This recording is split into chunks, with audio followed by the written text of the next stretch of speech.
dikelilingi rumah Nabi Shallallahu Alaihi Wasallam.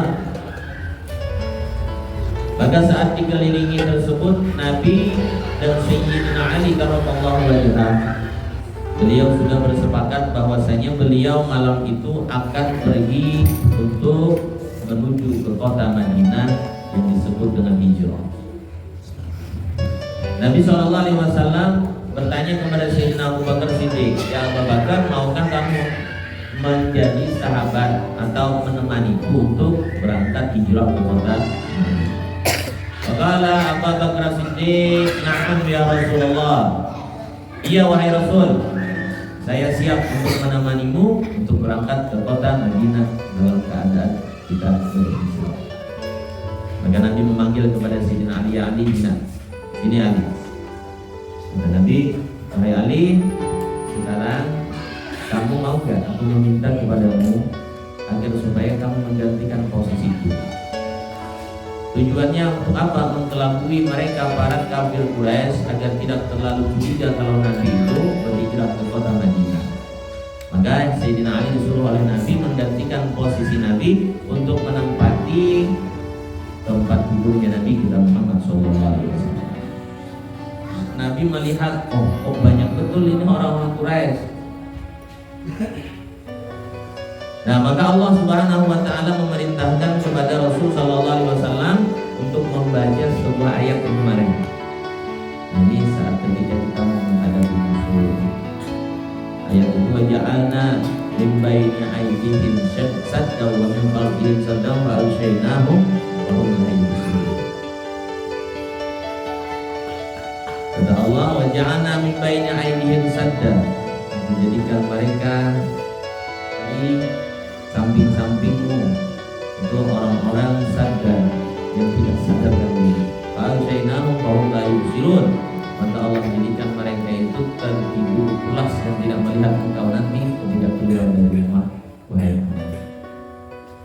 Nah, itu termasuk sebagai ayat yang diajarkan oleh malaikat Jibril kepada Nabi Muhammad yang Allah perintahkan melalui wahyu. Dibaca oleh Nabi SAW, akhirnya mereka semuanya tertidur. Tidak ada yang melihat kepada Nabi, bahkan tidak ada yang mendengar kepada Nabi SAW. Tidurnya begitu pulas sampai Nabi ini mengambil debu untuk dikasih debu di kepalanya oleh Nabi. Semua pas bangun, kamu banyak debu di kepala, kamu tidak, kamu tidak. Semuanya begitu sama Nabi SAW. Maka saat itu ketika mereka bangun dilihat, oh masih ada Nabi. Maka masuklah mereka ke rumahnya Nabi. Padahal itu sebelum Nabi mau dibunuh, mereka itu nitip barang-barang sama Nabi. Coba bayangkan dulu. Coba bayangkan jannah. Ini mau dibunuh Nabi nih, tapi nitip barangnya karena baginda Nabi Muhammad SAW. Semua barang titipan mereka yang mau berangkat untuk berdagang ke kota lain, itu nitip barangnya sama Nabi kita Muhammad SAW. Mereka percaya, tapi Allah tidak kasih hidayah dengan keimanan. Mereka tahu Nabi itu jujur, mereka tahu Nabi itu benar, tapi Allah tidak memberikan hidayah kepada mereka, maka tidak akan mampu mereka untuk mengucapkan dan beriman di dalam hatinya dengan Nabi Muhammad SAW.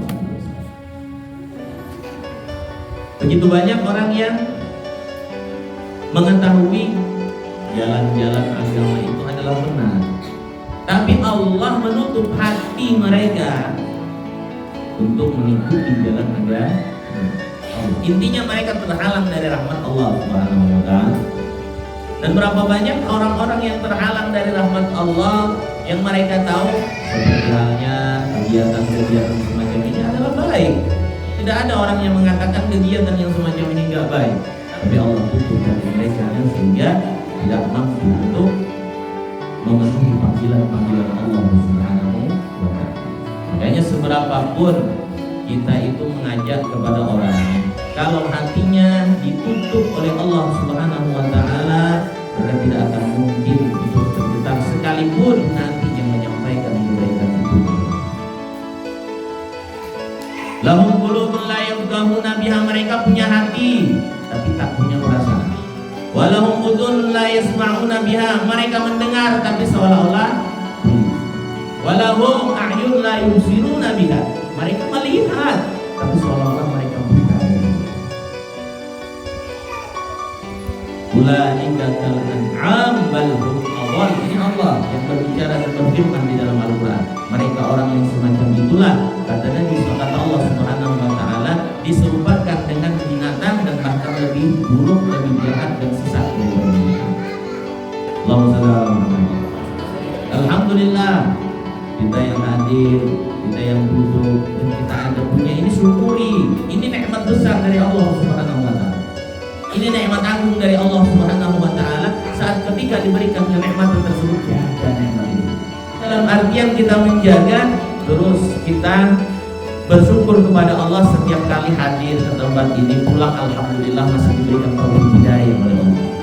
Alhamdulillah, selalu syukuri sehingga di kemudian hari, besok tetap Allah akan selalu berikan taufik dan hidayah. Tanpa taufik dan hidayah Allah tidak akan mampu untuk kita bisa menggerakkan kaki kita untuk melangkah dan menggerakkan hati kita untuk ada keinginan di dalam